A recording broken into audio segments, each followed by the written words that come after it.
பிதாவாகிய தேவனாலும் நம்முடைய கர்த்தராகிய இயேசு கிறிஸ்துவினாலும் உங்களுக்கு கிருபையும் சமாதானமும் உண்டாவதாக. இந்த நாளிலும் தேவனுடைய வார்த்தையை பகிர்ந்து கொள்ளும்படியாக அவர் செய்த பெரிதான கிருபைகளுக்காக அவரை நன்றியுள்ள இருதயத்தோடு கூட துதிக்கிறேன். எத்தனை பேர் இந்த காலை வேளையில சந்தோஷமா இருக்கிறீங்க? ஆமென். கர்த்தருக்குள் சந்தோஷமா இருப்பதே நம்முடைய பலன் என்று வேதம் சொல்லுகிறது. ஆகியனால் சத்தியங்களை நம்ம எப்படி கேட்கணுங்க? சந்தோஷமாய் கேட்க வேண்டும். சரி, இன்றைக்கு நம்ம தியானிக்க இருக்கிற தேவ செய்தியினுடைய தலைப்பு என்னவென்றால், கிறிஸ்தவர்கள் ஆபிரகாமின் சந்ததியாரா என்ற தலைப்பிலே உங்கள் மத்தியிலே இந்த வார்த்தையை நான் வைக்க விரும்புகிறேன். கிறிஸ்தவர்கள் ஆபிரகாமின் சந்ததியாரா அல்லது கிறிஸ்தவர்கள் யூதர்களா அப்படின்னு கூட இந்த கேள்வியை நான் உங்கள் மத்தியில் வைக்க விரும்புகிறேன். பார்த்தீங்கன்னா, இன்றைக்கு உலகத்தில் இஸ்ராயல் என்ற தேசம் இருக்குது இல்லைங்களா? இன்றைக்கு இந்த தேசத்தில் இஸ்ராயல் இருக்குது. இந்த இஸ்ரவேல் தேசம் எப்படி வந்தது அப்படின்னு பார்த்தீங்கன்னா, ஆபிரகாம் என்கின்ற அந்த ஒரு மனிதனுக்கு தேவன் என்ன பண்ணாருங்க? வாக்கு கொடுத்து ஒரு தேசத்தை கொடுப்பேன் என்று சொல்லி அவரை அழைத்து அவர் மூலமாக இந்த ஆபிரகாமின் தேவன், ஈசாக்கின் தேவன், யாக்கோபின் தேவன் அவர்கள் மூலமாக ஒரு கூட்டத்தை என்ன பண்ணிட்டாரு? தயார் செய்து இன்றைக்கு இந்த உலகத்தில் ஆபிரகாமின் சந்ததியார் இருக்கிறாங்க. நம்ம கண் எதிர்க்கவே இருக்கிறாங்க. இன்னைக்கு நீங்க தொலைக்காட்சியை நீங்க ஆன் பண்ணீங்கனாலே, நியூஸ் கேட்டாலே எதுதான் ஓடுது? இஸ்ரேலை பத்தின நியூஸ் தான் போகுது. அப்போ இந்த உலகத்திலேயே ஆபிரகாமினுடைய சந்ததியார் இருக்கிறார்கள். ஆனா வேதத்தை கொஞ்சம் படிக்கும் பொழுது, அதை நிதானிக்கும் பொழுது, தேவன் உங்களையும் என்னையும் ரட்சித்திருக்கிறார். அவருடைய ஜனங்களாக, மக்களாக நம்மளை மாற்றி இருக்கிறார். நாம் எப்படிப்பட்டவர்களா இருக்கணும் அப்படின்னு சில உதாரணங்களை தேவன் வச்சிருக்கிறார். ஃபார் எக்ஸாம்பிள், நீங்களும் நானும் பரிசுத்தவானா இருக்கிறோம். எத்தனை பேர் ஆமென் சொல்றீங்க? நீங்களும் நானும் நீதிமானா இருக்கிறோம். ஸோ இதெல்லாம் இயேசு கிறிஸ்துவுடைய ரத்தத்தினாலே நம்ம என்ன பண்ணப்பட்டிருக்கிறோம்? மாற்றப்பட்டிருக்கிறோம். ஆனா வேதம் இத்தோடு நிறுத்திக்கல, நிறைய விஷயங்களை கற்றுக் கொடுக்குது. அதுல ஒண்ணுதான், உங்களையும் என்னையும் ரட்சிக்கப்பட்டவர்களை வேதம் ஆவிக்குரிய இஸ்ரவேலர், அதாவது ஆபிரகாமின் சந்ததியார் அப்படின்னு சொல்லுது. ஆபிரகாமின் சந்ததியார் என்று சொல்லுகிறது. கலாத்தியர் 3ஆம் அதிகாரம் 7வது வசனத்தை நான் வாசிக்கிறேன் பாருங்க. ஆகையால் விசுவாச மார்க்கத்தார்கள் எவர்களோ அவர்களே ஆபிரகாமின் பிள்ளைகள் என்று அறிவீர்களாக. இங்க பவுல் தெளிவா சொல்றாரு, விசுவாச மார்க்கத்தார் எவர்களோ. விசுவாச மார்க்கத்தார் யாரு சொல்லுங்க? நம்ம தான். ஏன்னா இந்த உலகத்துல பிதாவாகிய தேவனையும் கர்த்தராகிய இயேசு கிறிஸ்துவை விசுவாசித்து அவரை ஏற்றுக்கொண்டு ரட்சிப்புக்குள்ள இருக்கக்கூடிய இந்த நம்மை பார்த்து வேதம் சொல்லுகிறது, விசுவாச மார்க்கத்தார் எவர்களோ அவர்களே ஆபிரகாமின் பிள்ளைகள் என்று அறிவீர்களாக. அறிவீர்களாக. அதிலே 29வது வசனம், கலாத்தியர் 3:29 வாசிக்கும் போது, நீங்கள் கிறிஸ்துவினுடையவர்களானால் ஆபிரகாமின் சந்ததியாராயும் வாக்கு தத்தத்தின்படியே சுதந்திரராயும் இருக்கிறீர்கள். இப்ப புரிஞ்சுதுங்களா? முதல்ல படிக்கும் போது விசுவாச மார்க்கத்தார் யாரோ அவங்க யாரோ? ஆபிரகாமுடைய பிள்ளைகள்னு சொல்லி இருக்குது. 29வது வசனத்தை சொல்றாரு, கிறிஸ்துவினுடையவர்கள். கிறிஸ்துவனுடையவர்கள், கிறிஸ்தவர்கள் அவங்க யாரா இருக்கிறாங்களா? ஆபிரகாமின் சந்ததியாரா இருக்கிறாங்க. வாக்கு தத்தத்தின்படியே சுதந்திரராயும் இருக்கிறார்களாம். அப்போ வாக்கு தத்தங்கள் தேவன் யாருக்கு கொடுத்தார்னா ஆபிரகாமுக்கு தான் கொடுத்தார். புரியுதுங்களா? வாக்கு தத்தங்கள் எல்லாம் ஆபிரகாமுக்கு கொடுத்தாரு. ஆபிரகாமுக்கு கொடுக்கப்பட்ட வாக்கு தத்தத்தை தான் இன்ன வரைக்கும் நிறைவேற்றிட்டு இருக்கார். அந்த வாக்கு தத்தத்தை என்ன பண்ண முடியல, யாராலையும் உடைக்க முடியல. தேவன் அதை நிறைவேற்றி கொண்டிருக்கிறார். அப்போ கலாத்தியர் 3:7, கலாத்தியர் 3:29 இந்த 2 வசனத்தை நம்ம பார்க்கும் பொழுது, விசுவாச மார்க்கத்தார் ஆபிரகாமுடைய பிள்ளைகள், கிறிஸ்தவர்கள் ஆபிரகாமின் சந்ததியார்கள் என்று தெளிவா சொல்லுது. அத்தோட நிறுத்திக்கல. இன்னொரு இடத்துல பவுல் சொல்றாரு, ரோமாபுரிக்கு எழுதும் போது, ரோமர் 4ஆம் அதிகாரம் 16வது வசனம், ரோமர் 4:16 சொல்றாரு, ஆதலால் சுதந்திரமானது கிருபையினால் உண்டா இருக்கிறதா இருக்கும்படிக்கு அது விசுவாசத்தினாலே வருகிறது. இங்க சொல்றாரு, முன்னாடி பார்த்தல வாக்கு தத்தத்தின்படி நம்ம என்னவா இருக்கிறோமா, சுதந்திரமா இருக்கிறோம்ன்றாரு. அது என்ன சுதந்திரம்ன்றத ரோமர் 4:16 சொல்றாரு. சுதந்திரமானது கிருபையினால் உண்டா இருக்கிறதா இருக்கும்படிக்கு. அப்ப இந்த சுதந்திரம் என்னது வருதுங்க? கிருபையினாலே நமக்கு வருகிறது. கிருபையினாலே நம்ம என்ன பண்ணப்பட்டிருக்கோம்? ரட்சிக்கப்பட்டிருக்கிறோம். கிருபையின் வரங்களை பெற்றிருக்கிறோம், பரிசுத்த ஆவியை பெற்றிருக்கிறோம். அப்போ தேவன் நமக்கு கொடுக்கிற எல்லா ஈவுகளும் எப்படி வருதுங்க? கிருபையினாலே வருகிறது. அததான் சுதந்திரம் இங்க சொல்றாரு. அது விசுவாசத்தினாலே வருகிறது. நியாய பிரமாணத்தை சார்ந்தவர்களாகிய சந்ததியாருக்கு மாத்திரம் அல்ல. சொல்றாரு பாருங்க, ஆபிரகாமுக்கு வாக்குத்தத்தம் கொடுத்தாரு, அவருக்கு மட்டுமல்ல, நாம் எல்லோருக்கும் தகப்பனாகிய ஆபிரகாமுடைய விசுவாசத்தை சார்ந்தவர்களான எல்லா சந்ததியாருக்கும் அந்த வாக்குத்தத்தம் நிச்சயமாய் இருக்கும்படிக்கு அப்படி வருகிறது. அப்போ ரோமர் 4:16 சொல்றாரு, வாக்குத்தத்தமாகிய கிருபையின் சுதந்திரம் யாருக்கு தான் வருதா? ஆபிரகாமுடைய விசுவாசத்தை சார்ந்தவர்களுக்கு. ஆபிரகாமுடைய விசுவாசத்தை சார்ந்தவர்களுக்கு. அப்போ இங்க ஒரு விஷயத்தை நம்ம நிதானிக்கிறோம். இன்றைக்கு நீங்களும் நானும் இயேசுவை விசுவாசித்து ரட்சிக்கப்பட்டிருக்கிறோம். கரெக்டா?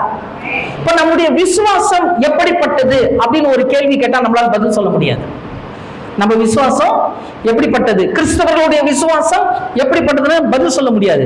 ஆனா வேதம் என்ன சொல்லுதுன்னா, உங்கள் விசுவாசம், கிறிஸ்துவின் உடையவர்கள், விசுவாச மார்க்கத்தார், கிருபையின் சுதந்திரத்தாருடைய விசுவாசம் எதை சார்ந்து இருக்கணும்னா ஆபிரகாமுடைய சந்ததியை சார்ந்ததா, ஆபிரகாமுடைய விசுவாசத்தை சார்ந்ததா இருக்கணும்னு சொல்றாரு. அப்போ விசுவாசத்தின் தகப்பன்னு ஆபிரகாமுக்கு பேர் இருக்கு இல்லையா? விசுவாசத்தின் தகப்பன்னு ஆபிரகாமுக்கு பேர் இருக்கு. இது நிறைய விஷயத்தை நம்ம வேதத்துல படிச்சிருக்கிறோம். ஆபிரகாமுடைய வாழ்க்கை சரித்திரம் எல்லாம் நமக்கு தெரியும். புரியுதுங்களா? எல்லாம் நமக்கு தெரியும். ஆனா இங்க இன்னைக்கு ஸ்பெசிபிக்கா பார்க்கும்போது வேதம் தெளிவா சொல்லுது, உங்களுடைய விசுவாசம் ஆபிரகாமின் சந்ததிக்குரிய விசுவாசம், உங்களுடைய விசுவாசம் ஆபிரகாமின் விசுவாசத்தை போல இருக்கணுமா? ஆபிரகாமுடைய விசுவாசத்தை போல இருக்கணும் அப்படின்னு சொல்லிட்டு கலாத்தியர் 3:14 நீங்க வாசித்தீர்களே ஆனால் கலாத்தியர் 3:14 சொல்லுது, ஆபிரகாமுக்கு உண்டான ஆசீர்வாதம் கிறிஸ்து இயேசுவினாலே புறஜாதிகளுக்கு வரும்படியாகவும். ஹலோ, புரியுதுங்களா? ஆபிரகாமுடைய சொல்லுங்க ஆசீர்வாதம் கிறிஸ்து இயேசுவினாலே புறஜாதிகளுக்கு வரும்படியா. புறஜாதிகள் யாரு சொல்லுங்க? புறஜாதியார் யாரு? அது இப்போ நம்ம சொல்லிக்கிறோம். ஆக்சுவலா யூதர்கள் அல்லாத எல்லாருமே யார்தான்? புறஜாதியார் தான். வேதம் அப்படிதான் சொல்லுது. தேவனால் தெரிந்து கொள்ளப்பட்ட யூத இனத்தை விட்டா மற்ற உலகத்தார் எல்லாரையுமே என்னதான் சொல்லுது? புறஜாதியார்னு சொல்லுது. நீங்களும் நானும் அந்த லிஸ்ட்ல இருக்கிறோம். புரியுதுங்களா? நம்ம புறஜாதியார். ஆனால் இயேசுவை விசுவாசித்ததுனாலே தேவனுடைய பிள்ளைகளா மாறிட்டோம், பரிசுத்த ஜாதியாக மாறிட்டோம். சரிங்களா? அப்போ இங்க சொல்றாரு, ஆபிரகாமுக்கு உண்டான ஆசீர்வாதம் கிறிஸ்து இயேசுவினாலே புறஜாதிகளுக்கு வரும்படி அப்படின்னு சொல்றாரு. இப்போ ஆபிரகாமுடைய வாழ்க்கை எப்படி இருந்ததுன்னு நமக்கு தெரியும். இன்னைக்கு கிறிஸ்தவத்துல சார்ந்த நம்ம எதிர்பார்ப்பு எதை சார்ந்து இருக்குதுன்னா, கர்த்தாவே என்ன பண்ணுங்க, ஆசீர்வதிங்க, ஆசீர்வதிங்க, இப்படிதான் இருக்குது இல்லையா? ஆனா ஆபிரகாமுக்கு தேவன் கொடுத்த ஆசீர்வாதத்தை கொஞ்சம் ஒரு சிலரை பார்க்கலாம், வசனம் பார்க்க தேவையில்ல. அவர் என்ன சொன்னாரு? நீ கால் மிதிக்கிற தேசத்தை நான் உனக்கு என்ன பண்ணுவேன்? சுதந்திரமா கொடுப்பேன். நீ எங்க இருக்கிறியோ அந்த இடம் உண்டுப்பா அப்படின்ட்டாரு. நீ கால் எங்க வைக்கிற அது அந்த இடம் உன்னுடையது. அது மாத்திரமல்ல, நீ ஆசீர்வதிக்கிறவங்களை நான் என்ன பண்ணுவேன்? ஆசீர்வதிப்பேன், ஆசீர்வதிப்பேன். எவ்வளவு பெரிய ஆசீர்வாதம் பாருங்க. வேதம் சொல்லுகிறது, ஆபிரகாமுக்கு உண்டான ஆசீர்வாதம் கிறிஸ்து இயேசுவினால் நமக்கு வரும்படியாக. இப்ப நாம் கால் மிதிக்கிற தேசத்தை நம்மளால என்ன பண்ண முடியும்? சுதந்திரிக்க முடியும். சொந்தமா வாங்கிக்கிறதுன்னு அர்த்தம் இல்ல, ஆதாயப்படுத்திக்கிறது. அதாவது நீங்கள் அங்கு அங்கீகரிக்கப்படுவீர்கள். புரியுதுங்களா? அந்த அங்கீகாரத்தை கொடுக்கிறார். ஏன்னா இன்னைக்கு ஆசீர்வாதம் ஆசீர்வாதம் ஆசீர்வாதம்னு வேற வேற விஷயத்தை காண்பித்துட்டாங்க. உண்மையிலே ஆசீர்வாதம்னா என்ன தெரியுமா? நீங்க மற்றவங்களுக்கு ஆசீர்வாதமா இருக்கணும், நீங்கள் மற்றவங்களுக்கு பிரயோஜனப்படணும், உங்கள் மூலமாக இந்த உலகமே ஒரு நன்மையை பெற்றுக் கொள்ளணும். புரியுற மாதிரி சொல்லலாம். தேவன் பயன்படுத்துற பாத்திரமா இருக்கணும். தேவன் இறங்கி பூமியில கிரியை செய்ய மாட்டாரு, ஆனால் உங்களையும் என்னையும் கொண்டு கிரியை செய்வார். அதுதான் மெய்யான ஆசீர்வாதம். சரியா? இப்ப இங்க வசனம் சொல்லுது, கலாத்தியர் 3:14, ஆபிரகாமுக்கு உண்டான ஆசீர்வாதம் கிறிஸ்து இயேசுவினால் புறஜாதிகளுக்கு வரும்படியாகவும் ஆவியை குறித்து சொல்லப்பட்ட வாக்குத்தத்தத்தை நாம் விசுவாசத்தினாலே பெறும்படியாக இப்படி ஆயிற்று. இப்போ இந்த வசனத்தை கொஞ்சம் நல்லா புரிஞ்சுக்கணும், நல்லா கூர்ந்து கவனிங்க. ஆபிரகாமுக்கு ஆசீர்வாத வாக்குத்தத்தத்தை கொடுத்தாரு. அந்த வாக்குத்தத்தத்தை ஆபிரகாம் என்ன பண்ணாரு? சுதந்திரித்துக் கொண்டார். கரெக்டா? ஆபிரகாம் சுதந்திரித்துக் கொண்டார். அவருடைய வாழ்க்கை முடியும் போது அந்த ஆசீர்வாதத்தை சுதந்திரித்துக் கொண்டார். ஆபிரகாமுக்கு இன்னொரு பெஸ்டான ஒரு வாக்குத்தத்தம் கொடுத்தார். என்ன தெரியுமா? உன் மூலமாக, உன் சந்ததி மூலமாக பூமி எல்லாம் என்ன பண்ணப்படும்? ஆசீர்வதிக்கப்படும். எவ்வளவு பெரிய ஆசீர்வாதம் பாருங்க. இது ஆபிரகாம் கொடுத்த வாக்குத்தத்தத்தை தேவன் நிறைவேற்றினார். இன்னைக்கும் இஸ்ரேல் தேசம் நம்ம கண்ணு முன்னாடி இருக்குது இல்லைங்களா? இது மிகப்பெரிய ஒரு சாட்சி. சரியா? மிகப்பெரிய சாட்சி. தேவன் வாக்குத்தத்தம் பண்ணினார். ஆபிரகாம் பிள்ளை இல்லாத ஒருவனுக்கு தேவன் வாக்குத்தத்தம் பண்ணினார். உன் ஜாதி பெருகும், உன் இனம் பெருகும், அவர்கள் இந்த தேசத்துல இருப்பார்கள், அவர்கள் நிமித்தம் பூமியை ஆசீர்வதிக்கப்படும். இன்னைக்கு அதுக்கு ப்ரூஃப் இருக்கு. இப்போ என்ன சொல்றாருன்னா, ஆவியை குறித்து சொல்லப்பட்ட வாக்குத்தத்தத்தை நாம் விசுவாசத்தினாலே பெறும்படி அப்படி ஆயிடுச்சு. அப்ப நமக்கு ஒரு வாக்குத்தத்தம் இருக்குது. அந்த வாக்குத்தத்தத்தை 2 பிரிவா பிரிக்கலாம். ஒண்ணு, பிதா வாக்குத்தத்தம் பண்ணின பரிசுத்த ஆவி. நீங்களும் நானும் பரிசுத்த ஆவியை பெற்றவர்கள். தேவன் நமக்கு என்ன கொடுத்திருக்கிறார்? அபிஷேகத்தை கொடுத்திருக்கிறார். இன்னொரு வாக்குத்தத்தம் என்னன்னா, பரலோக ராஜ்யத்தை உங்களுக்கு எனக்கு கொடுக்க போறார். அங்க எப்படி ஆபிரகாமுக்கு கானான் தேசத்தை வாக்குத்தத்தமா கொடுத்தாரோ, அந்த பகுதிக்கு நீ போகன்னு சொல்லி சொன்னாரோ, அந்த இடத்துல அவருக்கு கொடுத்தாரோ, அப்படி உங்களுக்கு எனக்கும் வாக்குத்தத்தங்கள் கொடுக்கப்பட்டிருக்கு. நம்ம எங்க போறோம்? பரலோக ராஜ்யத்துக்கு போகிறோம். அப்போ இவ்வளோ மகத்தான திட்டத்தை தேவன் வச்சிருக்கிறாரு. அந்த திட்டத்துக்குள்ள வாழ்ற நம்ம இந்த பூமியில ஆபிரகாமுக்குரிய ஆசீர்வாதத்தோடு உங்களாலும் என்னாலும் வாழ முடியும் அப்படின்றதுக்கு விசுவாசம் தான் மூலாதாரம். விசுவாசம் தான் மூலாதாரம். இன்னைக்கு நம்ம எல்லாருமே என்ன பண்றாங்க? பிரதர், இந்த விஷயம் நல்லா வரணும், இந்த காரியம் நல்லா நடக்கணும், இது செழிப்பா போகணும், இது நடக்கணும், இது ஆக மாட்டேங்குது, இது விளங்க மாட்டேங்குது, இதுதான் கேட்கிறோம் இல்லையா? இந்த மாதிரி நிறைய விஷயங்கள் நம்ம சொல்லிக்கிட்டே இருக்கிறோம். ஆனா இன்னைக்கு நீங்க தெளிவா உங்களை புரிந்து கொண்டீர்களே, ஆனால் உங்கள் விசுவாசத்தினுடைய அடையாளத்தை நீங்க கண்டு கொண்டிட்டீங்கன்னா நீங்கள் ஜெயம் பெற்றவர்களா மாற போறீங்க. ஆபிரகாமை போல இந்த உலகத்துல நீங்களும் எப்படி வாழ போறீங்க? கர்த்தர் ஆசீர்வாதமாய் வைப்பார். பரலோக ராஜ்யத்துக்கு உங்களை அழைத்து கொண்டு போவார். கிறிஸ்தவ ஜீவியம் என்பது ஒரு இளைப்பாறுதலை கொடுக்கக்கூடிய ஜீவியம். புரியுதுங்களா? அதாவது இயேசு எப்படி அழைச்சாரு? வருத்தப்பட்டு பாரம் சுமக்கிற நீங்க எல்லாரும் என்னிடத்துல வரங்க, நான் உங்களுக்கு என்ன கொடுக்குறேன்? இளைப்பாறுதல் கொடுக்குறேன். இளைப்பாறுதல் அப்படி சொல்லும் போது வேதத்துல நிறைய இளைப்பாறுதல் இருக்கு. ஒண்ணு, பீஸ்ஃபுல் மைண்டு, மன அமைதி. பிரச்சனை இருக்கும், ஆனாலும் மனசு எப்படி இருக்கும்? புரியுதுங்களா? தேவன் இருதயத்துல கொடுக்கிற ஒரு இளைப்பாறுதல், அது மன அமைதி. இன்னொன்னு பாத்தீங்கன்னா, நம்முடைய வாழ்க்கையில பிரச்சனை, அதாவது இந்த உலகத்தை விட்டு ஒரு மனுஷன் பிரிந்து போகும்போது கடையில போட்டிருப்பாங்க பாத்தீங்களா, RIPன்னு போட்டிருப்பாங்க. RIPன்னா என்னங்க? Rest in peace. அந்த சரீரம் எங்க இளைப்பாறுது? மண்ணுல இளைப்பாறுது. இன்னொரு இளைப்பாறுதல் என்னன்னா, இந்த உலகத்துல நாம் வாழும்போது எப்பேற்பட்ட சூழ்நிலை வந்தாலும் இருதயம் பதறாமல் நீங்களும் நானும் அமைதலாய் வாசம் பண்ண முடியும். கர்த்தர் ஒரு இளைப்பாறுதலை கொடுப்பார். அந்த இளைப்பாறுதல் எப்படி இருக்குன்னா, எதை குறிச்சும் கவலைப்பட போறது இல்லை. என்ன நடக்கும்ன்றதை பத்தி நம்ம அதை பத்தி யோசிக்கணும்னு அவசியம் கிடையாது. கர்த்தர் சீராய் நமக்கு அந்த இளைப்பாறுதலை கொடுத்து என்ன பண்ணுவாரு? நடத்துவார். இதுதான் பிதாவாகிய தேவன் எடுத்த இளைப்பாறுதல்.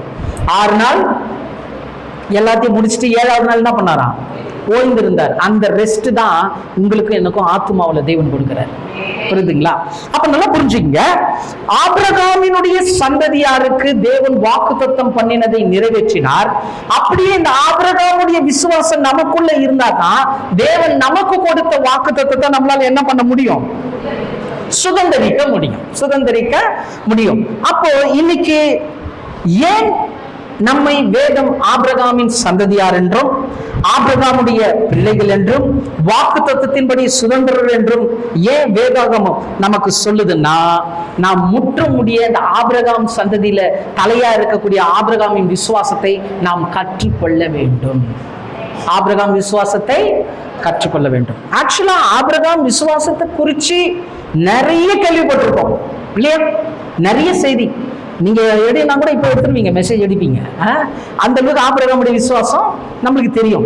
ஆனா இன்றைக்கு கர்த்தர் ஒரு என்னுடைய ஆவியில கொடுத்த சில ஏவுதலின்படி ஒரு 3 காரியத்தை நான் உங்க மத்தியில வைக்க போறேன். ஆபிரகாமுடைய விசுவாசம் எப்படிப்பட்டது, அந்த விசுவாசம் எப்படி நம்முடைய வாழ்க்கையில நம்ம அப்ளை பண்ணலாம், அந்த ஆபிரகாமுடைய விசுவாசம் நம்முடைய வாழ்க்கையில ஒப்பிட்டு பார்க்கணும்.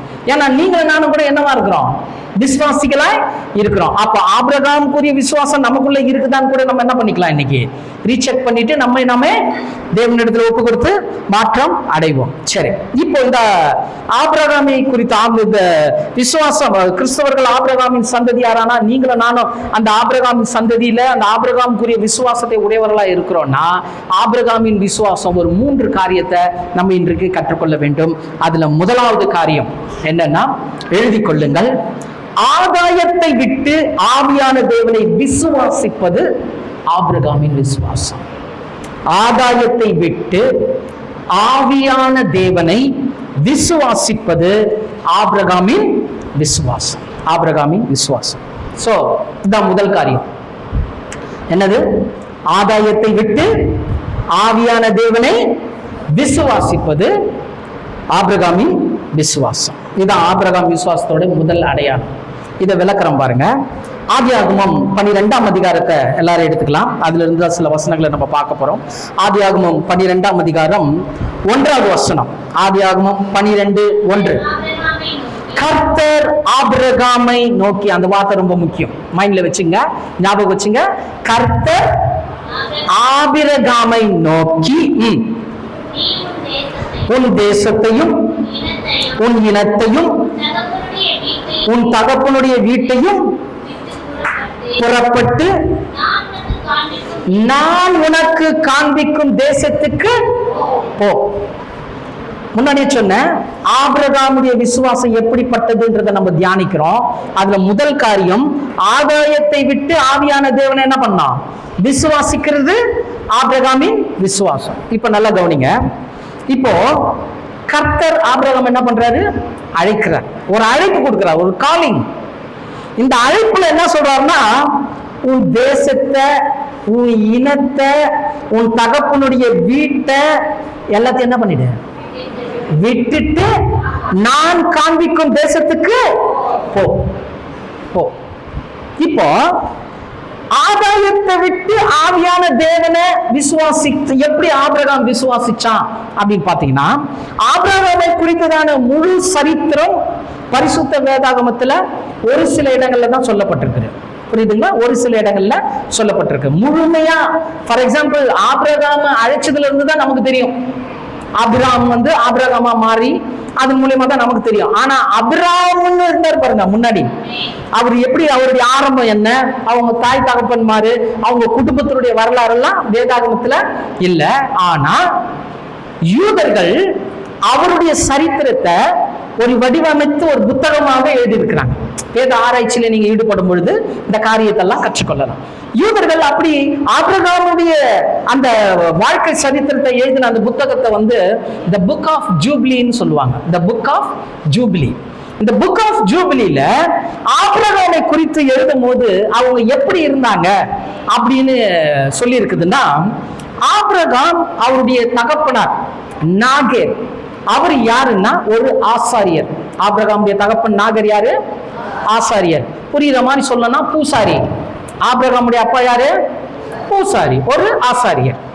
இவர் தேவனுக்கு ஆராதனை பண்றவர் கிடையாது. அவர் வாழ்ந்த ஊர் ஆரான் என்ற அந்த பகுதியில, ஆரான்ற தேசத்துல அவர் இருந்தார். அந்த ஊர்ல அவங்க என்ன பண்ணாங்கன்னா, இந்த நாகர் என்ன பண்ணுவார்னா, ஒரு ஒரு சிறு சிலையை செய்வார். அவரு அது ஒரு பிரேயர் பண்ணிட்டு அதை செய்யும் போது அதுக்கு ஒரு உருவம் கிடைக்கும்.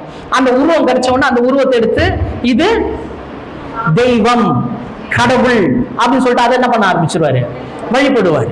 வழிபடும் போது அந்த ஆறான் ஊரார் எல்லாரும் பார்த்து என்ன பண்ணுவாங்க, இவரை பார்த்து நாங்களும் வழிபடுறோம், அதனால எங்களுக்கு என்ன பண்ணுங்க, அந்த சிலையை எங்களுக்கு கொடுங்கன்னு சொல்லிட்டு அவங்க பணத்தை கொடுத்து அந்த சிலையை என்ன பண்ணுவாங்க, வாங்குவாங்க. இப்ப இவர் என்ன பண்ணுவாருன்னா குடும்பத்தார் எல்லாரையும் வச்சுட்டு அந்த சிலையெல்லாம் செய்து ஒவ்வொரு சிலையா செய்து ஜனங்களுக்கு கொடுப்பாரு. ஜனங்க அந்த சிலையை வச்சு என்ன பண்ணுவாங்க, வழிபடுவாங்க.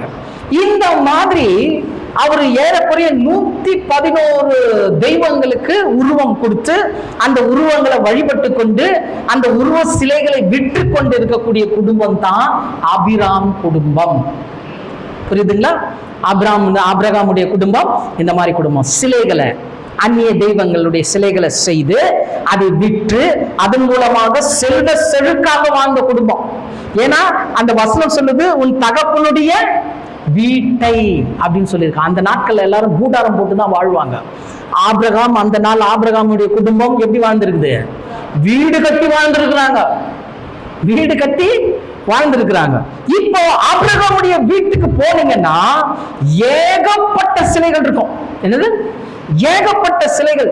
அந்த ஏகப்பட்ட சிலைகளுக்கு வழிபாடு நடந்துகிட்டே இருக்கும். ஜனங்க வர்றதும் கும்பிடுறதும் பணங்களை கொட்டுறதும் இப்படிதான் ஆபிரகாம் வீடு பிஸியா இருந்தது. புரியுதுங்களா? இப்படிதான் பிஸியா இருந்தது. ஆபிரகாமுக்கு ஒரு கேள்வி வந்துதான், ஆபிரகாமுக்கு ஒரு கேள்வி வந்துதான். இந்த ஆபிரகாம் சிலையை பார்க்கிறாரு, அத கடவுளை பார்க்கிறாரு. ஆனா இந்த கடவுள் பேச மாட்டேங்குது. இந்த கடவுள் என்ன பண்ணல, பேசல. இது அவருக்குள்ள ஓடிக்கிட்டே இருக்குது.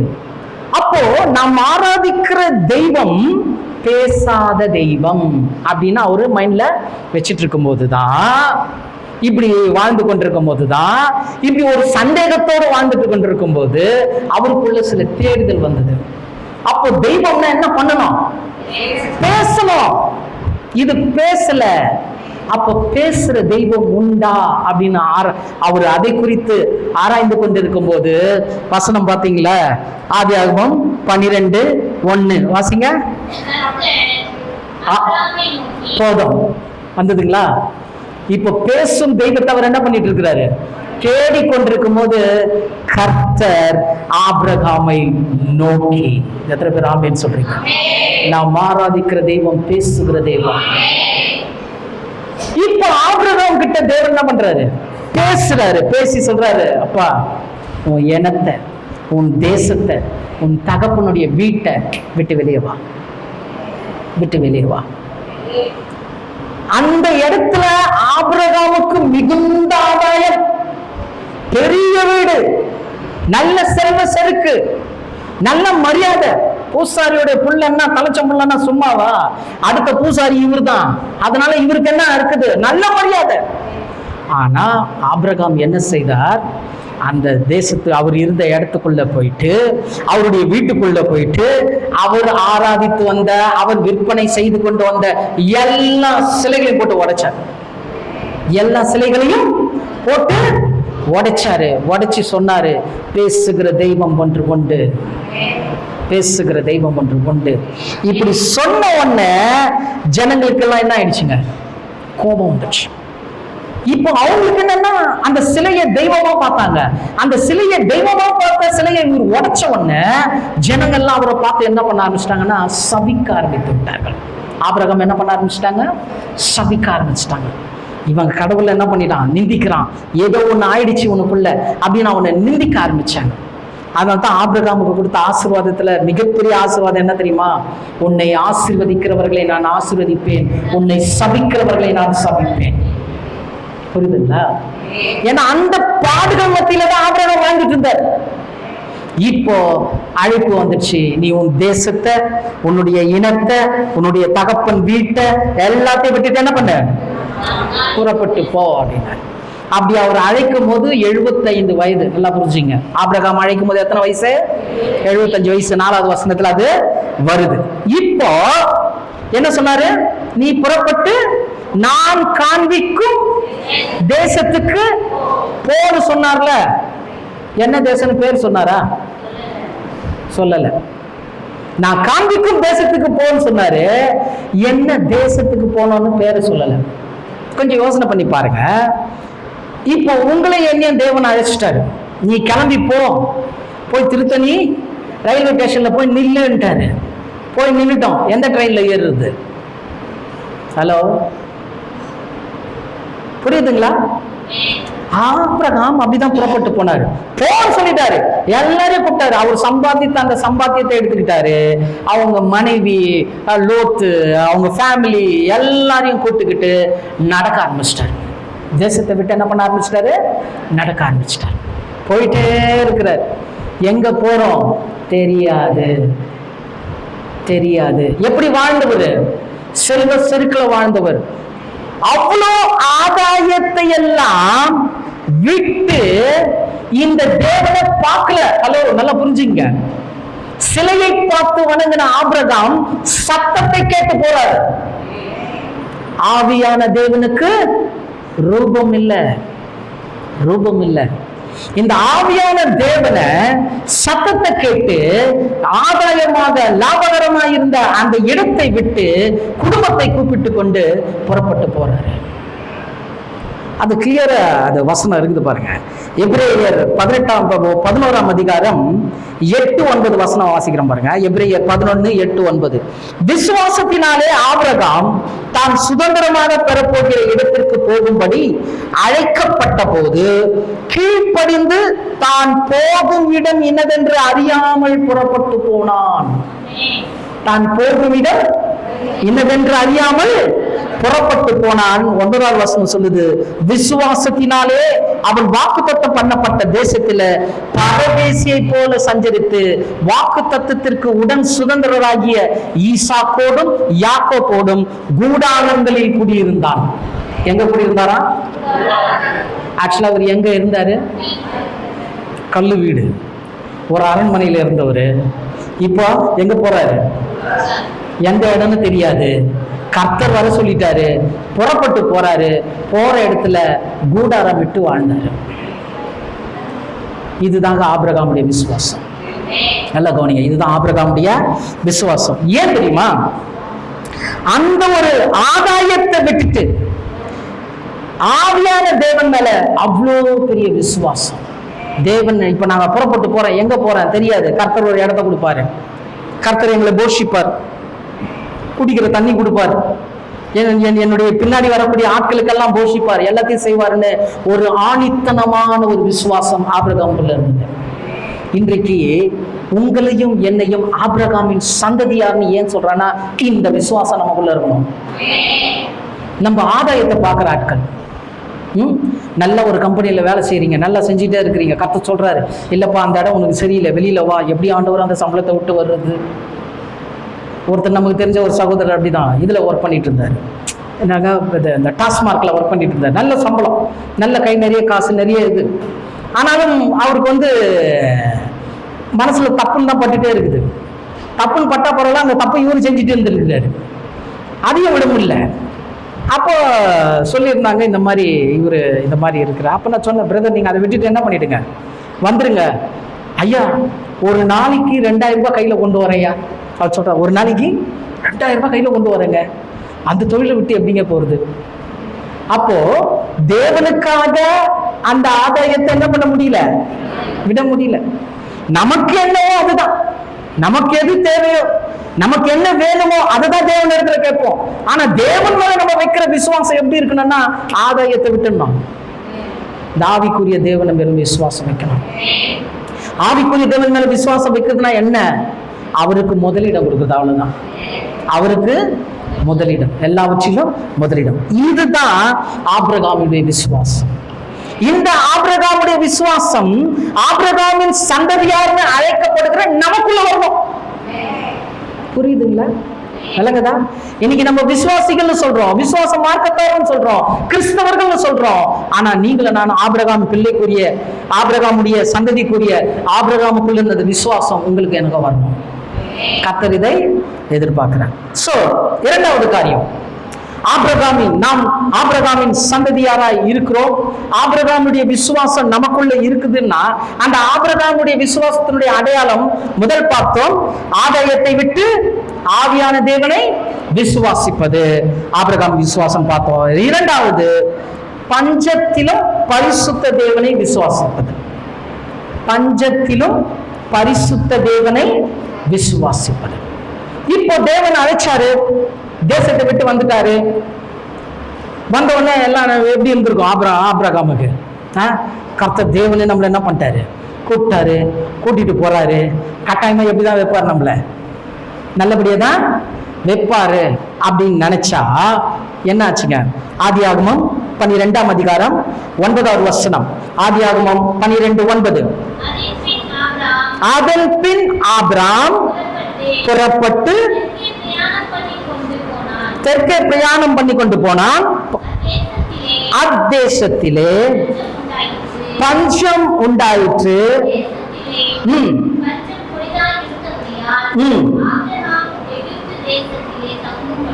இப்ப பாருங்க, புறப்பட்டு போனாரு, என்ன வந்துருச்சுங்க? பஞ்சம் வந்துருச்சு. அது எப்படிப்பட்ட பஞ்சமா? கொடிதான இருக்கிற பஞ்சம். இப்போ இந்த பஞ்சத்துல யார் மாட்டிக்கிது? ஆபிரகாம், அவருடைய குடும்பம் எல்லாம் என்ன பண்ணிட்டாங்க? மாட்டிட்டாங்க. ஆல்ரெடி ஆபிரகாம் என்ன பண்ணாரு? அவரு சம்பாதிச்ச சம்பத்துக்களை, அவங்க ஆடு மாடுகள், அப்புறம் அவங்க தட்டுமுட்டு சாமான்கள், அப்புறம் அவங்க அப்பா எல்லாம் ஜெனரேஷன் அப்படியே கூட்டிட்டு வர்றாரு. இப்ப பஞ்சத்துல என்ன ஆயிடுச்சு? என்ன ஆயிடுச்சு? பஞ்சத்துல எல்லாம் போயிடுச்சு. நல்லா கவனிங்க. இந்த சூழ்நிலையிலும் ஆபிரகாம் விசுவாசத்தை விடலங்க. இன்னைக்கு கிறிஸ்தவர்கள் ஆயிட்டோம், ஜபம் பண்ண எல்லாமே நடந்துடணும். ஜபம் பண்ணா எல்லாமே நடந்துடணும். ஆமா, காரு லாரியா மாறிடணும், லாரி ட்ரெயினா மாறிடணும். எப்படி முடியும்? இதான் நம்ம எதிர்பார்க்கறது. தேவன் செய்யணும். செய்யலன்னா ஏன் ஆண்டவரே செய்யல? அவன் நல்லா இருக்கிறானா? ஏன் எனக்கு இப்படி இருக்குது? நீ வாக்குத்தத்தத்தின் பிள்ளை. உனக்காக வாக்குத்தத்தம் வைக்கப்பட்டிருக்கிறது. அந்த சுதந்திரத்தை நீ பார்க்கல. பவுல் சொல்றாரு, காண்கின்ற எல்லாமே அநித்தியம், காணாதவைகளோ நித்தியம். அந்த நித்தியத்துல வருவதுதான் உனக்கு தெரியும். இவ்வளோ கேவலமா நம்ம இந்த பூமியில வாழ்ந்துட்டோம். அப்பவே கொஞ்சம் உண்மையா இருந்திருந்தா இன்னும் கொஞ்சம் பெஸ்டா நம்ம ஏன் பண்ணிருக்கலாம். புரியுதுங்களா? நல்லா புரிஞ்சுங்க. பஞ்சத்திலும் பரிசுத்த தேவனை விசுவாசிப்பது ஆபிரகாமின் விசுவாசம். இவ்வளவு கொடிதான பஞ்சம் வந்துச்சு, தனக்கு உண்டானதெல்லாம் இழந்துட்டாரு. இப்போ வேற வழி இல்லாம இன்னொரு தேசத்துக்கு பிழைப்புக்காக போறாரு. அந்த தேசத்தின் பெயர் என்னங்க? படிச்சுக்கல. எகிப்து தேசத்திலே தங்கும்படி அவ்விடத்துக்கு போனான். இப்போ நல்ல கவனிங்க. எகிப்து தேசம் எப்படிப்பட்ட தேசம் அந்த நாட்கள்ல அப்படின்னு பாத்தீங்கன்னா, அந்த ராஜா பார்வோன் இருக்கிறார் பாரு. அதாவது மோசே காலத்துல இருந்த பார்வோன் கிடையாது, ஆபிரகாமுடைய காலத்துல இருந்த பார்வோன். பயங்கர ஒஸ்ட் ஃபெலோ. அவர் ஒரு பயங்கரமான சோக்காரி. அவர் என்னன்னா, அந்த தேசத்தினுடைய நுழைவாயில யாரெல்லாம் வராங்களோ, தஞ்சம் புகும்படி, ஏதேனும் ஒரு காரியத்தை செய்யும்படி யாரெல்லாம் அந்த தேசத்தின் நுழைவாயில வராங்களோ, அங்கேயே அவங்க கூட வரக்கூடிய பெண்களை தங்களுக்கு உரிமையாக்கிக்கிறது. அதுல ரொம்ப ஒஸ்ட் கேரக்டர் இருந்தது யாரு? இந்த பார்வோன். இப்போ எகிப்து தேசத்துக்கு யார் வரா? ஆபிரகாமும் சாராலும் வரும்போது ஆபிரகாம் அப்பயே சொல்லிட்டாரு, இந்த தேசம் இந்த மாதிரி, உன்னை என்ன பண்ணிடுவானுங்க? கூட்டிட்டு போயிடுவானுங்க. என்ன பண்ணிடுவானுங்க? போட்டுருவாங்க. அதனால உன்னை நான் என்னன்னு சொல்றேன்? சகோதரின்னு சொல்றேன். இது எல்லாரும் ஒரு மாதிரி மைனஸா கட்டுவாங்க. ஆபிரகாமுடைய விசுவாசம் பாத்தீங்க, விசுவாசிதான், ஆனாலும் தன் மனைவியை சகோதரி என்று சொன்ன. அவர் உண்மையாதான் சொன்னாரு. புரியுதுங்களா? அவர் உண்மையாதான் சொன்னார். அபிமெலேக்கு கிட்ட போகும்போது கூட இதை பிரச்சனை வருது. அப்ப அவர் சொல்றாரு, இவள் என் சகோதரி என்று சொல்வது மெய்தான்.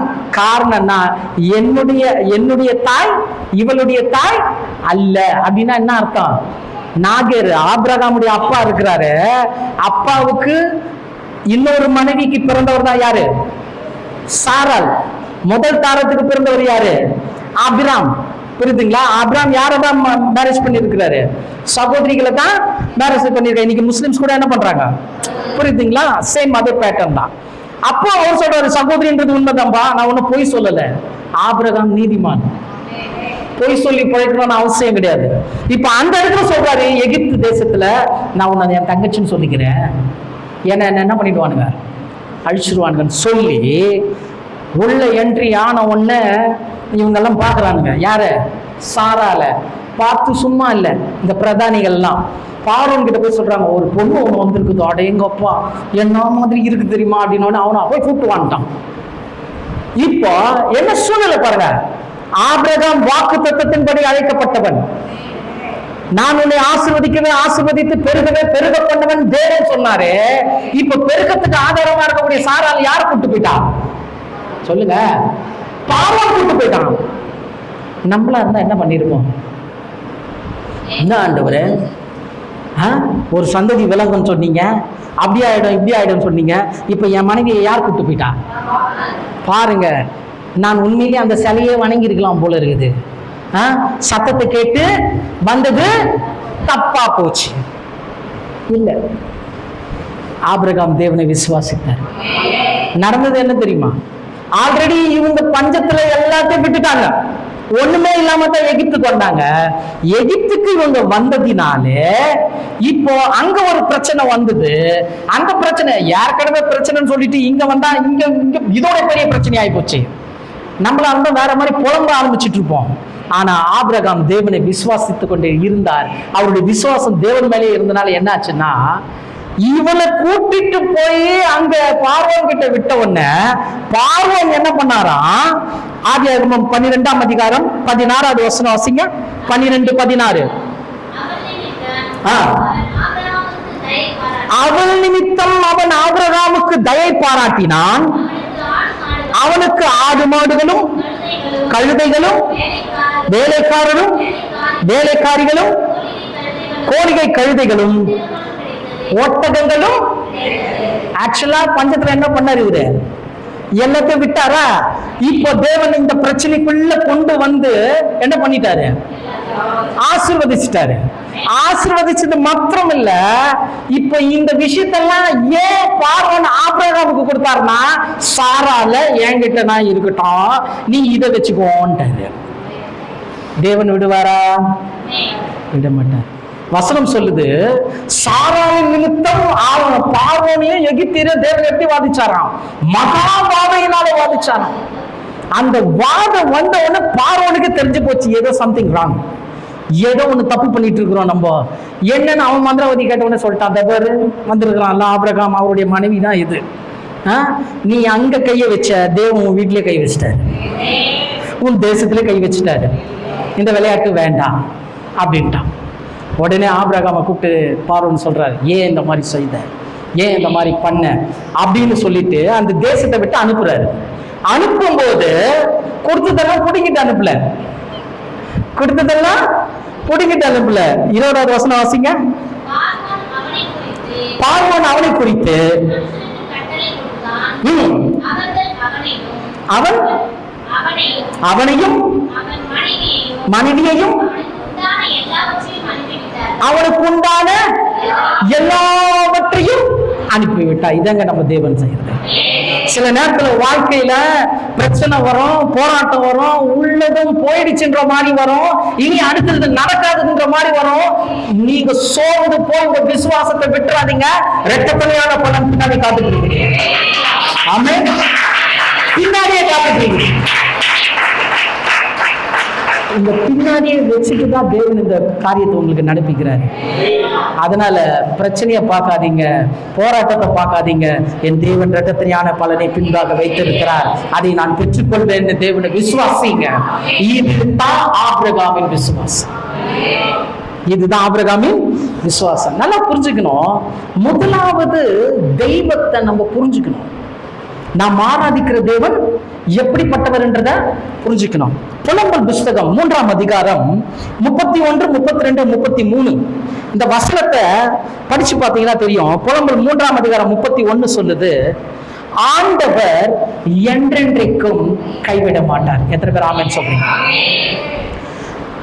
ஆண்டவர் என்றென்றைக்கும் கைவிட மாட்டார். இந்த புலம்பல் 3ஆம் அதிகாரம் 31வது வசனம் ரொம்ப சிம்பிளா நீங்க மனப்பாடம் பண்ணிடலாம், உங்க இருதயத்திலே வச்சுங்க. பிரச்சனை வரும்போது சொல்லுங்க, ஆண்டவர் என்றென்றைக்கும் கைவிட மாட்டார். சூழ்நிலை எதிர்மறையா வருதா? ஆண்டவர் என்றென்றைக்கும் கைவிட மாட்டார், கைவிட மாட்டார். 32வது வசனம் சொல்லுது, அவர் சஞ்சலப்படுத்தினாலும் தமது மிகுந்த கிருபையின்படி இறங்குவார். சஞ்சலப்படுத்தினாலும் மிகுந்த கிருபையின்படி உனக்கு இறங்குவார். இன்னைக்கு பிரச்சனையில போயிட்டு இருக்கிறீங்களா? போராட்டத்துல போயிட்டு இருக்கிறீங்களா? அடுத்த கட்டம் என்னன்னு தெரியாத அளவுக்கு போயிட்டு இருக்கிறோமா? மிகுந்த சஞ்சலத்துல இருக்கிறீங்களா? இந்த சஞ்சலத்துல நான் இருக்கிறேன், தேவன் இதை பார்க்கிறாரான்ற மாதிரி கேள்வி வருதா? வசனம் சொல்லுது, சஞ்சலப்படுத்தினாலும் மிகுந்த கிருபையினாலே உனக்கு இறங்குவார். அவருடைய மிகுந்த பேரன்பை நீ பார்ப்ப. இந்த நாள்ல நீ பார்ப்ப. உன்னுடைய விசுவாசத்தை வலுப்படுத்திக்கொள். உன்னுடைய விசுவாசம் ஆபிரகாமின் சந்ததிக்குரிய விசுவாசம். உன்னுடைய விசுவாசம் ஆபிரகாமின் விசுவாசம். கர்த்தர் அந்த விசுவாசத்தை உங்களுக்கும் எனக்கும் கற்றுக் கொடுத்து கொண்டிருக்கிறார். புரியுதுங்களா? அதுதான் 33வது வசனம் சொல்லுது, அவர் மனப்பூர்வமாய் மனுபுத்திரரை சிறுமையாக்கி சஞ்சலப்படுத்துகிறதில்லை.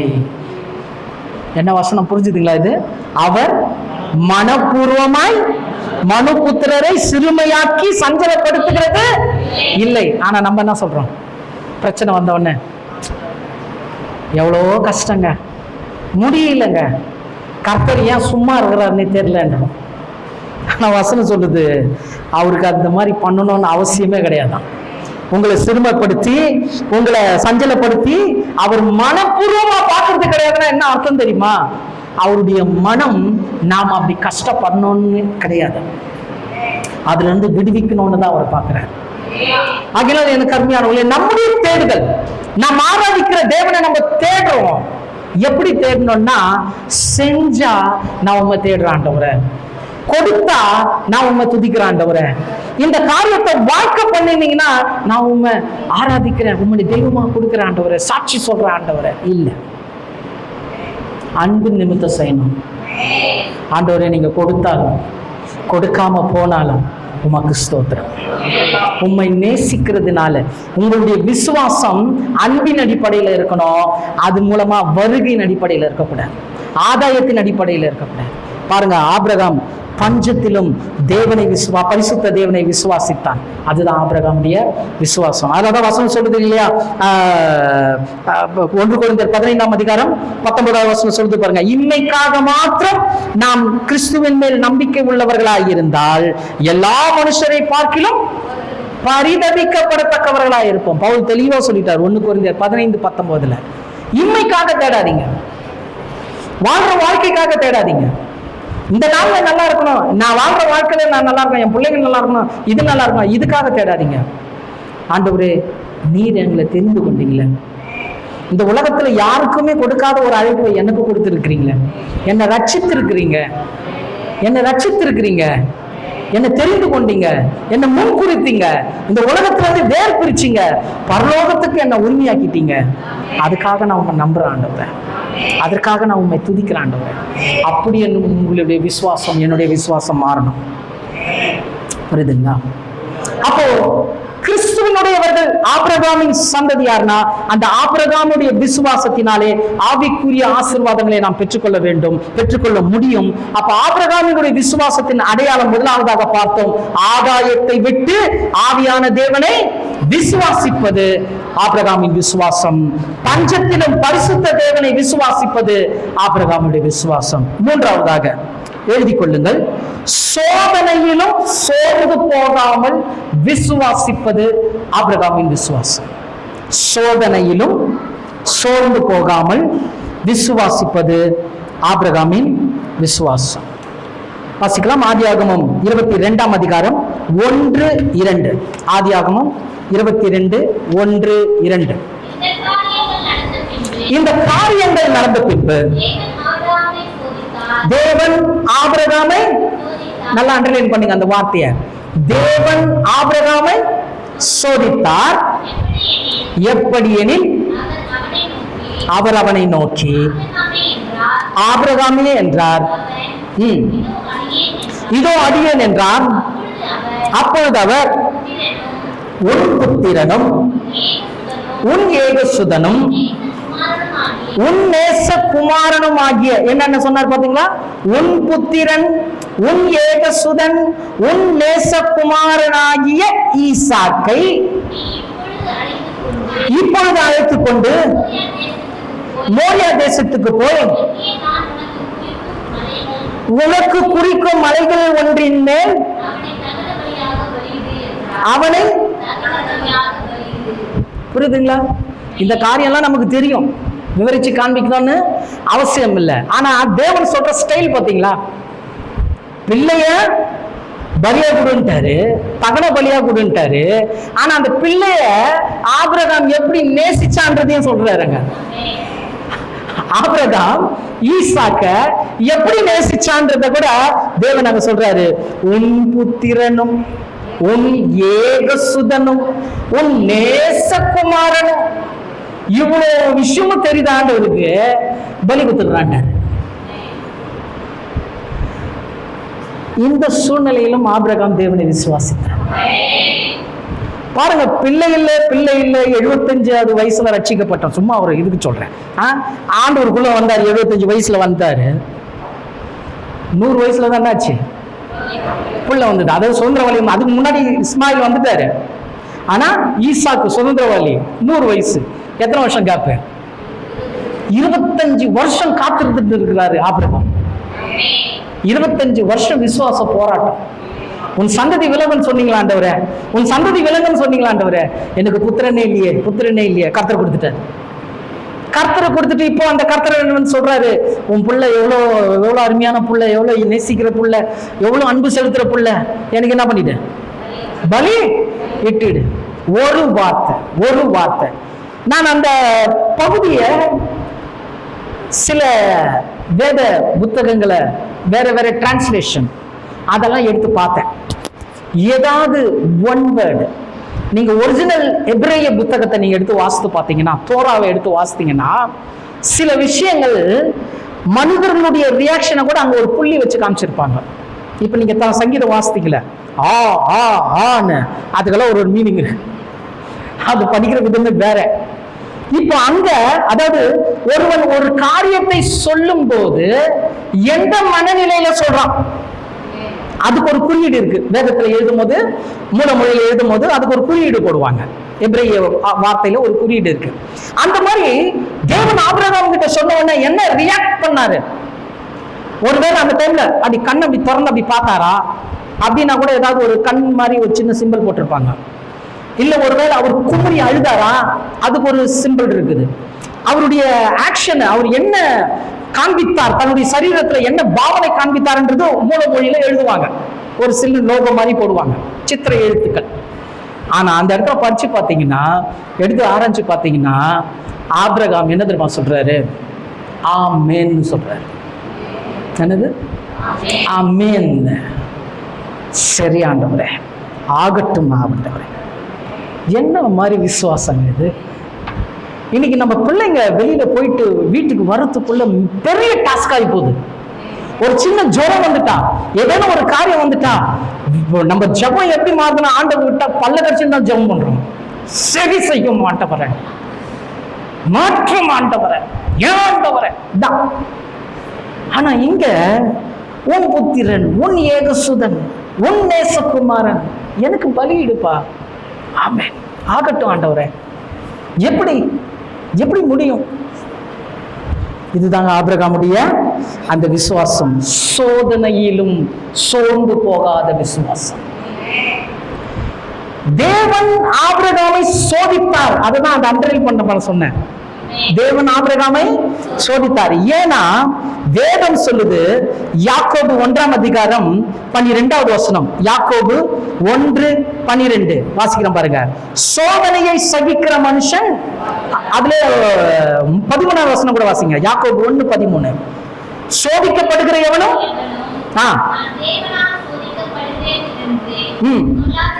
சோதிக்கப்படுகிறவனும் நான் தேவனால் சோதிக்கப்படுகிறேன் என்று. இப்ப புரிஞ்சுதுங்களா? இப்ப என்ன சொல்றாரு யாக்கோபு? சோதனைக்குள்ள இருக்கிறவன் நான் தேவனால் சோதிக்கப்பட்டேன்னு என்ன பண்ணாத, சொல்லாத. ஏன்? சோதிக்கப்படுகிறவர் அல்ல. எத்தனை பேர் ஆமென் சொல்றீங்க? ஒருவரையும் சோதிக்கிறவர் அல்ல. ஆனா நம்ம ஆதியாகமத்துல என்ன பார்த்தோம்? கர்த்தர் ஆபிரகாமை சோதித்தார். இப்ப ஏதாவது தெரிஞ்சுங்களா? இங்க சொல்றாரு இவர் சோதிக்கிறவர் கிடையாது, அங்க சொல்றாரு அவரு சோதிச்சார். அப்ப முரண்பாடா இருக்குதா? இல்ல, கரெக்டா தான் இருக்குது. தேவன் அங்க ஆபிரகாம சோதித்தாருன்னா ஆபிரகாமுக்கு ஒரு கட்டளை கொடுத்திருந்தார். ஆபிரகாமுக்கு ஒரு கட்டளை கொடுத்திருந்தாரு. ஆதியாகமம் 17ஆம் அதிகாரம் 1வது வசனம். ஆதியாகமம் 17:1-2 கூட வாசிங்க. ஆபிரகாம் 99 வயதான போது தரிசனமாகி,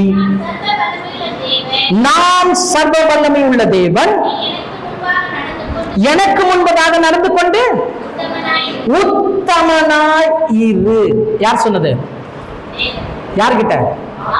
ஆபிரகாம் கிட்ட சொன்ன. எப்பா? நான் சர்வ வல்லமை உள்ள தேவன், நீ என் முன்னாடி நிக்கிறேன்னா, நான் உன் முன்னாடி நிக்கிறேன்னா நீ வழிபட்ட சிலை நான் கிடையாது, நான் சர்வ வல்லமை உள்ள தேவன். அதனால எனக்கு முன்னாடி நீ எப்படி நடந்துக்கோ? உத்தமனாய் நடந்துக்கோன்னு சொல்லிட்டு 2வது வசனத்தை சொல்றாரு, நான் உனக்கும் எனக்கும் நடுவாக என் உடன்படிக்கை ஏற்படுத்தி உன்னை மிகவும் திரளாய் பெருக பண்ணுவேன் என்றார். உன்னை பெருக பண்ணுவான்ட்டாரு. அப்ப கூட ஆபிரகாமுக்கு பிள்ளை இல்லை. அப்ப கூட ஆபிரகாமுக்கு பிள்ளை இல்லை. இப்போ ஆபிரகாமை தேவன் சோதித்தார்னா என்ன அர்த்தம்னா, அவன் உத்தமனா இருக்கிறானா? விசுவாசியா இருக்கிறான் ஆபிரகாம், விசுவாசியா இருக்கிறான், ஆனா உத்தமனா இருக்கிறானா? இன்னைக்கு விசுவாசம் இருக்குது, கர்த்தர் செய்வாருங்க, கர்த்தர் பண்ணுவாருங்க, கர்த்தர் நடத்துவாருங்க. ஒரு குடும்பத்துல ஒரு வாலிப பையனை பத்தி சொன்னாங்க என்கிட்ட. அடங்கவே மாட்டாங்க, ரொம்ப மோசமா இருக்குது, எதுவுமே கீழ்ப்படிய மாட்டேங்குது, ஏன் தான் அப்படி இருக்கிறானே தெரியல, ரொம்ப ரொம்ப கஷ்டமா இருக்குது பிரதர், என் பிள்ளைய குறிச்சு எனக்கு ரொம்ப பாரமா இருக்குது பிரதர், அவன் தேவனுக்குள்ள இருக்கிறானா இல்லையானே தெரியல பிரதர் அப்படின்னாங்க. சரி, அந்த தம்பியை கூப்பிட்டு பேசலாம்னு சொல்லிட்டு, என்னப்பா இந்த மாதிரி எல்லாம் இருக்கிறேன்னா, அவன் சொல்றான், நான் கடவுளுக்குள்ளதாங்க இருக்கிறேன், நான் கர்த்தருக்குள்ளதான் இருக்கிறேன், நான் போகும்போது ஜெபம் பண்றேன், வரும்போது ஜெபம் பண்றேன், அப்படிதாங்க போறேன். இன்னும் சொல்ல போனா நான் பைக் ஓட்டினா மட்கார்ல இயேசுக்காரர் நின்றுக்கிறாருங்கன்றான். முன்னாடி தான் நிக்கிறாரு. அந்த மாதிரி நான் தேவனை என்ன பண்ணி வச்சுக்கிறேன், முன்னாடி வச்சிருக்கிறான்றான். இவன் பெத்தவங்க என்ன சொல்றாங்க? ஆமா. இப்ப இதுல என்ன வித்தியாசம்னா, அவனுக்கு விசுவாசம் இருக்குது, தேவன் மேல விசுவாசம் இருக்குது, அவர் காப்பாத்துவாரு, பண்ணுவாரு, செய்வாரு, அந்த விசுவாசம் இருக்குது. ஆனா உத்தமனா இல்லை, அவன் உத்தமனா இல்லை. அவன் அந்த குடும்பத்துல அந்த மாதிரி சாட்சி வாங்கி இருக்கிறான். விசுவாசியா இருக்கிறது பெருசு கிடையாது, உத்தமனா இருக்கணும். ஆபிரகாம் விசுவாசத்துல மாத்திர பெயவனா இல்ல, உத்தமனாவும் இருந்தார். இத இன்னைக்கு நீங்களும் நானும் தெரிஞ்சுக்கணுன்றதுக்காக தான் அன்னைக்கு அந்த ஆபிரகாம் சொல்லிச்சார். இன்னைக்கு அவரை குறித்து நம்ம பிரசங்கம் பண்றோம். எத்தனையோ ஆண்டுகள் கழித்து ஆபிரகாமை குறித்து பிரசங்கம் பண்றோம். வசனம் சொல்லுது, ஒரு இடத்துல பவுல் சொல்றாரு, இந்த கல்லுகளில் இருந்து ஆபிரகாமுக்கு பிள்ளைகளை தேவனால கொடுக்க முடியும்னா ஆபிரகாம் விசுவாசம்.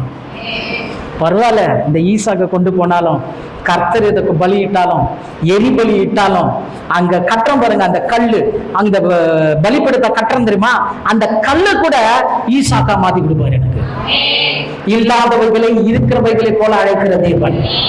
இதை தெளிவா புரிஞ்சுக்கிட்டார் ஆபிரகாம், தெளிவா புரிஞ்சுக்கிட்டார்.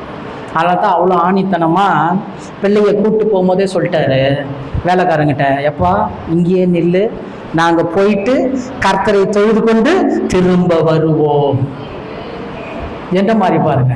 கர்த்தர் அங்க கொண்டு வந்து பலி கொடுன்னா இவர் என்ன சொல்றாரு, தொழுது கொண்டு திரும்ப வரும். ஏன்னா எனக்கு தெரியும், நான் ஆராதிக்கிற தேவன் சிலை இல்லை, அவர் பேசக்கூடியவர் மாத்திரம் அல்ல, ரொம்ப அன்பு உள்ளவர். நான் என் பிள்ளைய எந்த அளவுக்கு நேசிக்கிறேன்றது அவருக்கு தெரிஞ்சிருக்குதுப்பா. ஆபிரகாம் இதுதான், உன் புத்திரனும் உன் ஏகசுதனும் உன் நேசகுமாரனும் தேவனுக்கு தெரிஞ்சிருக்குதுன்னா அவ்வளவு விஷயத்த சொல்றாருன்னா கொல்ல விடுவாரா? அந்த தைரியத்துல தான் கத்தி தூக்கினான், அந்த விசுவாசத்தை தான் கத்தி தூக்கினான். போட்டாலும் கர்த்தர் உயிரை கொடுப்பாரு.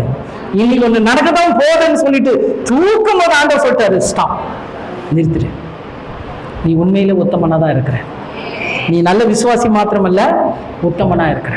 அதான் யாக்கோபு 1:12 சொல்லுது, சோதனையை சகிக்கிற மனுஷன் பாக்கியவான், அவன் உத்தமன் என்று விளங்கின பின்பு கர்த்தர் தம்மிடத்தில் அன்பு கூறுகிறவர்களுக்கு வாக்குத்தத்தம் பண்ணின ஜீவ கிரீடத்தை பெறுவான். இன்னைக்கு வாழ்க்கையில பிரச்சனை வருதா, சோதனை வருதா, நல்லா தாங்க போயிட்டு இருந்தது, திடீர்னு பிரச்சனை ஆயிடுச்சுங்க. சோதனை, வேதனை வருதா? நல்லா புரிஞ்சுங்க, உங்களை தேவன் உத்தமர் என்று எல்லாருக்கும் விளங்க செய்ய போறாரு. அந்த இடத்துல நீங்க கொஞ்சம் பொறுமையை காக்கணும். அந்த இடத்துல உங்க விசுவாசத்தை காத்துக்கணும். அதை விட்டுட்டு நீங்க அங்கலாச்சிங்கன்னா, அழுதிங்கன்னா, இது எல்லா இடத்துலயும் கூவி கூவி மற்றவங்களுக்கு சொன்னீங்கன்னா அது வேலை செய்யாது. நீங்க பிரச்சனைன்னு சொன்னீங்கன்னா அது பிரச்சனையாகத்தான் இருக்கும். இந்த பிரச்சனையை தேவன் பார்த்துக் கொள்வார்னு சொல்லி பாருங்க, கர்த்தர் எல்லாவற்றையும் பார்த்துக் கொள்வார். பிரச்சனை வருதா, போராட்டம் வருதா, சோதனை வருதா, சொல்லுங்க, இந்த சோதனை வழியா கர்த்தர் என்ன கடந்து போக பண்ணுகிறார். நிச்சயமாக தேவன் என்னை உயர்த்துவார். என் தலை உயர்வதை என் ஜனங்கள் பார்ப்பார்கள். உங்கள் தலை உயர்வதை உங்கள் ஜனங்கள் பார்ப்பார்கள். நாம் விசுவாசிக்கிறவர் இன்னார் என்பதை நாம் அறிந்திருக்கிறோம். அவர் இந்த உலகத்தில் இருக்கிறவங்க நமக்குள் இருக்கிறவர் பெரியவர், பெரியவர். இதுதான் பாருங்க ஆபிரகாமுடைய மிகப்பெரிய விசுவாசம். அதுக்கப்புறமா பாத்தீங்கன்னா அந்த சோதனை காலத்துல அந்த ஆபிரகாம் என்ன பண்ணி இருக்கிறாரு, அந்த உண்மையோடும் உத்தமத்தோடும் அவர் வாழ்ந்ததினால தான் கர்த்தர் அவருக்கு திரும்பவும் ஈசாக்கை கொடுத்தார். கர்த்தர் என்ன பண்ணாரு, திரும்பவும் ஈசாக்கை கொடுத்தார். நல்லா புரிஞ்சுங்க, சகிக்கிற குணம் ஒன்று வேணும் நமக்கு, சகிக்கிற குணம். இன்னைக்கு இந்த சகித்து போகிற குணத்துக்கு நம்ம வரமாட்டோம். கேட்கிறோம், நல்ல செய்தி கேட்கிறோம், சகிக்கணும். ஆமா, கண்டிப்பா இன்னைக்கு வீட்டுக்கு போறோமோ இல்லையோ, இனி என்ன பிரச்சனை ஆகுதோ இல்லையோ, என்னதான் பண்ண போறேன், ஆமா சகிக்க போறேன், கர்த்தாவே உமக்காக நான் சகிப்பேன். அவ்வளவுதான். அங்க ஓரியே வந்தா இங்க பெரிய வந்துடுது. சகிக்கிற குணம் இல்லை. கொஞ்சம் கிறிஸ்துவை கூர்ந்து கவனிச்சு பாருங்களேன், இயேசுவை கவனிச்சு பாருங்களேன். அவர் வாழ்க்கையில எப்படி ஒன்னாலும் இருக்கலாம், எப்படி ஒன்னாலும் வாழ்ந்திருக்கலாம். வசனம் சொல்லுது, அவர் தேவனுடைய தன்மையின் தற்சொரூபமாக தேவனுக்கு சமமாய் இருந்ததை கொள்ளையாடின பொருளாய் எண்ணாமல் தேவனுக்கு நிகரா இருந்தாரு. தேவனுடைய தன்மை இருந்தது, என்ன வேணாலும் செய்யலாம். ஆனா அவரை காரி துப்புனாங்க, அடிச்சாங்க, உடைச்சாங்க, காலில் மிதிச்சாங்க, அவமானப்படுத்தினாங்க. எல்லாத்தையும் ஆண்டவர் என்ன பண்ணாரு, சகிச்சார். ஏன் தெரியுமா, உங்களுக்கும் எனக்கும் இந்த ஆபிரகாம் விசுவாசத்துல வரணும்ன்றதுக்காக. ஆனாதான் இயேசுக்கு ஒரு பட்டம் இருக்குது, என்ன தெரியுமா, விசுவாசத்தை துவக்குகிறவரும் விசுவாசத்தை முடிக்கிறவரும். அவருடைய விசுவாசம் என் பிள்ளைகளுக்கு ஆபிரகாமின் விசுவாசத்தை கொடுக்கணுன்றதுக்காக அவர் அந்த சகிப்பு தன்மைக்குள்ள போனார். இன்னைக்கு நீங்களும் நானும் அவரை தொழுது கொள்ளுகிற நமக்குள்ள அந்த சகிப்பு தன்மை வரணும். வரணுமா, வரக்கூடாது? கண்டிப்பா வரணும். பாருங்க, அதனால்தான் ஆபிரகாமுடைய வாழ்க்கையில முடிவை நீங்க பாத்தீங்கன்னா, கர்த்தர் ஒரு இயற்கை கப்பாற்பட்ட ஒரு ஆசீர்வாதத்தினாலதான் நிரப்பினார். அந்த ஆசீர்வாதம் எப்படிப்பட்ட ஆசீர்வாதம்னா, 100 வயசுல யார் பிறந்தா ஆபிரகாமுக்கு? ஈசாக்கு பிறந்தா. அதுதான் நம்ம பெருசா சொல்லுவோம். ஆபிரகாமுக்கு 100 வயசுல பிள்ளை பெற்றா இருப்பார். தெரிஞ்சுக்குங்க, 140வது வயசுல ஆபிரகாமுக்கு பிள்ளை பிறந்தது. யாருங்க? ஆபிரகாமுக்கு எத்தனை மனைவி? 3 மனைவி. ஒண்ணு சாராள், இன்னொன்னு ஆகார், 3வது கேத்துராள். 140 வயசு கேத்துராளை திருமணம் பண்ணி 6 பிள்ளைகளை பெற்றெடுக்கிறார். நம்ம 100 வயசுல ஈசாக்க பெற்றார்னு பெருமை அடிச்சுக்குவோம். ஆபிரகாமுக்கு 140 வயசுல என்ன பண்ணி இருக்குது, 6 பிள்ளையை பெற்று இருக்கிறாருன்னா, மறுபடியும் ஒரு இழந்த வாழ்க்கையை மறுபடியும் 140 வயதுல தேவன் அவருக்கு கொடுத்தாரு. ஒரு குடும்பத்தை கொடுத்தாரு, 6 பிள்ளைகளை கொடுத்தாரு. நல்லா வாழ்ந்து மரித்தார், முதிர் வயதாகி மரித்தார். ஒரு சமாதானம் உள்ள வாழ்க்கையை, ஒரு சமாதானம் உள்ள ஒரு மரணத்தை ஆபிரகாம் சந்திச்சார். நிறைய நேரத்தில் நம்ம நினைப்போம், இத்தோட முடிஞ்சிச்சுங்க வாழ்க்கை. சில எல்லாம் சொல்லுவாங்க, இவ்வளவு வயசாயிடுச்சுங்க, இனிமே போய் நான் என்ன பண்ண போறேன், இனிமே நான் என்னத்தை சம்பாதிக்க போறேன், இனிமே சம்பாதிக்க முடியுமா? சில சொல்லுவாங்க, போயிடுச்சு, இனிமே முடியுமா? ஆபிரகாம் கூட அப்படிதான் தோணு இருக்கும். 100 வயசுலப்பா, 100 வயசுல ஈசாக்க பெத்த, முடிஞ்சு போச்சு. ஈசாக்கு கல்யாணம் ஆயிடுச்சு, ரெபேக்கால்லாம் வந்துட்டா, 140 வயசு ஆயிடுச்சு. ஆபிரகாம் ஈசாக்கு கல்யாணம் பண்ண பிறகு ஆபிரகாம் என்ன பண்ணி இருக்கிறாரு, அவரு ஒரு கல்யாணம் பண்ணி இருக்கிறாரு. ஈசாக்கு கல்யாணம் பண்ணிட்டு 2வது இவரு. ஏன்னா ஈசாக்கு எத்தனை வயசுல கல்யாணம் ஆச்சு? எல்லாம் படிக்கணும் பாருங்க. 40 வயசு. ஈசாக்கு எத்தனை வயசுல? 40 வயசுல ரெபெக்கால கல்யாணம் பண்ணாங்க. 100 வயசுல ஆபிரகாமுக்கு ஈசாக்கு பிறந்தாரு. 40 வயசுல ஆபிரகாம் ஈசாக்குக்கு கல்யாணம் பண்ணாரு. அப்ப ஆபிரகாமுக்கு எவ்வளவு வயசு? 140 வயசு. 140 வயசுல கேத்துரால கல்யாணம் பண்ணி இருக்கிறாரு. 6 பிள்ளைகளை பெற்று இருக்கிறாரு. ஈசாக்கே 2 பிள்ளை தான் பெற்றான், யாக்கோபு, ஏசா. ஆனா ஆபிரகாம் 6 பிள்ளைகளை பெற்றிருக்கிறார். தேவன் எப்படி வச்சிருக்கிறார் பாருங்க. முடிஞ்சிச்சு இடத்துல தானே ஒரு தோட்டத்தை வைப்பார் ஆண்டவர். இனி முடியாது, இனி ஆகாது, இனிமே தான் உனக்கு வாழ்க்கை இருக்குதுன்னு. கர்த்தர் கொடுக்குற ஆயுசை யாரால நிறுத்த முடியும்? கர்த்தர் கொடுக்கிற ஆசீர்வாதத்தை யாரால தடுக்க முடியும்? கர்த்தர் கொடுக்கிற சந்தோஷத்தை யாரால எடுக்க முடியும்? இன்னைக்கு நம்ம ருசி பார்க்கணும் சகோதர சகோதரி. இந்த ஆபிரகாமுடைய சந்ததியார நீங்களும் நானும் என்ன பண்ணணும்? மாறணும். அந்த ஆபிரகாமுடைய விசுவாசம் நமக்குள்ள வரணும். கர்த்தர் அப்படிப்பட்ட ஒரு ஆசீர்வாதத்தை தான் நமக்கு தர விரும்புகிறார். ஆகையினால நாம் கிறிஸ்தவர்களாய் மாத்திரம் இருந்தா போதாது, விசுவாசிகளாய் மாத்திரம் இருந்தா போதாது. நம்முடைய விசுவாசத்தின் ஆதாரம் ஆபிரகாமின் சந்ததியை சார்ந்ததா இருக்கணும். நீங்களும் நானும் ஆபிரகாமின் சந்ததியார். அதனாலதான் ஆபிரகாமுக்குள்ள இருந்த அந்த விசுவாசம் உனக்குள்ள வரணும்னு ஆண்டவர் சொல்லி இருக்கிறார்.